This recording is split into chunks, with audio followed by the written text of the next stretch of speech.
राजस्थान विधानसभा के मुख्य द्वार पर गुलाबचंद कटारिया के सम्मान में गुरुवार को फोटो सेशन हुआ। लेकिन इस फोटो सेशन के दौरान अग्रिम पंक्ति की कुर्सियों में बैठने के लिए राजस्थान के पूर्व उप मुख्यमंत्री और कांग्रेस के दिग्गज नेता सचिन पायलट को जगह नहीं दी गई, जिसके कारण उन्हें दूसरी लाइन में विधायकों के साथ ही खड़ा होना पड़ा। आपको बता दें, ये फोटो सेशन राजस्थान विधानसभा के नेता प्रतिपक्ष गुलाबचंद कटारिया को असम का राज्यपाल बनाए जाने के लिए हुआ था। यानी उनका एक तरह से फेयरवेल था और इस दौरान ये फोटो सेशन हो रहा था एक यादगार के तौर पर। इससे पहले गहलोत सरकार के कार्यकाल के आखिरी चुनावी बजट पर सुझाव देने के लिए बुलाए गए कांग्रेस पार्टी के जयपुर अधिवेशन में भी सचिन पायलट को बोलने का मौका नहीं दिया गया था। हद तो ये हो गई थी कि सचिन पायलट का स्वागत भी सबसे आखिर में किया गया था। वहीं अब एक बार फिर से गुलाबचंद कटारिया के सम्मान में फोटो सेशन के दौरान जब पहली पंक्ति की कुर्सियों में सचिन पायलट को बैठने के लिए जगह नहीं मिली तो कई तरह के सवाल उठने लगे। सबसे बड़ा सवाल तो ये कि क्या ये सचिन पायलट का अपमान है? क्या जानबूझकर बार बार सचिन पायलट को यह एहसास कराया जा रहा है कि कांग्रेस में उनकी स्थिति क्या है?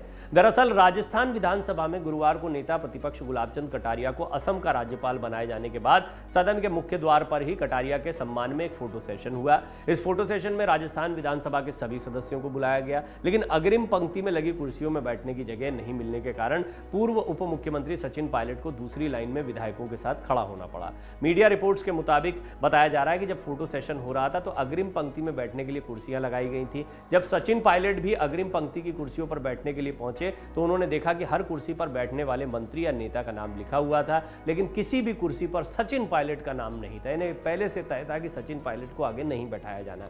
ऐसे में सचिन पायलट पीछे जाकर खड़े हो गए, जिसे देखकर मंत्री रामलाल जाट अपनी कुर्सी से खड़े हो गए और सचिन पायलट को आगे आने के लिए मनाने लगे, लेकिन पायलट ने रामलाल जाट को आगे आने से इनकार कर दिया। उन्होंने दूसरी पंक्ति में खड़े होकर ही फोटो खिंचवाई। अग्रिम पंक्ति में बैठने वालों में पायलट कैंप के मंत्री हेमाराम को छोड़ दिया जाए तो बाकी मंत्री ब्रजेंद्र ओला और मुरारीलाल मीणा सचिन पायलट के साथ ही पीछे खड़े रहे। हालांकि सभी मंत्रियों के लिए कुर्सियां आगे लगाई गई थी, लेकिन फिर भी मंत्री सुखराम बिश्नोई, राजेंद्र यादव और अशोक चांदना ने अपनी कुर्सी अन्य वरिष्ठ नेताओं को बैठने के लिए खाली कर दी। वहीं अब सवाल उठ रहा है कि क्या विधानसभा चुनाव से पहले राजस्थान कांग्रेस में फिर मच सकता है सियासी घमासान? क्या राजस्थान को लेकर भारी दुविधा में फंसा हुआ कांग्रेस हाईकमान? विधानसभा चुनाव से पहले सचिन पायलट या अशोक गहलोत सीएम पद के लिए किसे चुनेगी पार्टी? और अब धीरे धीरे देखिए, आज तो अपमान भी हुआ। आपको याद होगा कल की घटना जब सचिन पायलट ने कह दिया था कि विधायकों के ऊपर कोई कार्रवाई होगी नहीं होगी, इस पर कोई जल्दी निर्णय लिया जाना चाहिए और यह आला कमान का काम है। उन्होंने इशारों में कह दिया कि वो खुद भी इंतजार कर रहे हैं कि अनुशासनहीनता में जिन विधायकों को नोटिस दिया गया था उनके खिलाफ कोई कार्रवाई होती है नहीं होती है। राजस्थान में इस साल के अंत में विधानसभा चुनाव होने हैं, लेकिन उसकी सुगबुगाहट अभी से शुरू हो चुकी है। उससे पहले राजस्थान कांग्रेस की राजनीति में नए नए रंग देखने को मिल रहे हैं। राजस्थान कांग्रेस में सीएम कुर्सी को लेकर सियासी घमासान है। पायलट के समर्थक सचिन को सीएम बनाने की मांग कर रहे हैं। भारत जोड़ो यात्रा के दौरान भी पायलट के समर्थकों ने राहुल गांधी के सामने सचिन को सीएम बनाने की मांग की थी। भारत जोड़ो यात्रा के दौरान राहुल के साथ कदम से कदम मिलाकर सचिन पायलट कई बार चलते हुए दिखाई दे चुके हैं। वो राहुल गांधी से बीच बीच में मुलाकात करने भी गए हैं।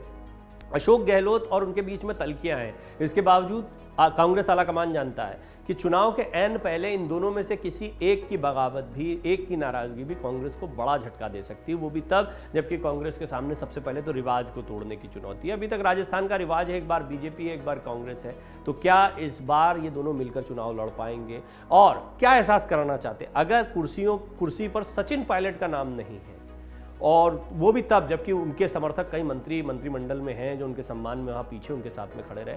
तो किसके कहने पर यह हुआ होगा कि सचिन पायलट की एक स्लिप किसी कुर्सी पर नहीं लगाई गई? ये किस तरह का प्रोटोकॉल बनाया गया होगा? ये एक बड़ा गंभीर सवाल है और ये साफ साफ बताता है कि सब एक होकर एक फ्रेम में तो आ रहे हैं, लेकिन एकजुटता है नहीं। यहाँ पर एकजुटता देखने को नहीं मिल रही है, काफ़ी बिखराव देखने को मिल रहा है। और ये बिखराव, ये अलगाव कितना गंभीर परिणाम दे सकता है इसका अंदाज़ा तो कुछ दिनों में ही लग पाएगा, क्योंकि अभी फिलहाल ना सचिन पायलट ने अपने पत्ते खोले हैं, न ही अशोक गहलोत ने अभी तक ये स्पष्ट किया है कि यदि पार्टी आलाकमान उन्हें हटाते हैं या वो कांग्रेस का चेहरा नहीं रहते हैं तो उनका अगला कदम क्या होगा। निश्चित तौर पर दोनों ही चीज़ों में कांग्रेस का नुकसान दिखाई पड़ता है, तो कांग्रेस फूंक फूंक कर कदम रख रही है। डाउनलोड करें अमर उजाला ऐप और पाएं खबरें लगातार। अगर आप ये वीडियो YouTube पर देख रहे हैं तो हमारे चैनल को सब्सक्राइब करें और बेल आइकन को दबाना ना भूलें। अगर आप Facebook पर ये वीडियो देख रहे हैं तो हमारे पेज को लाइक करें।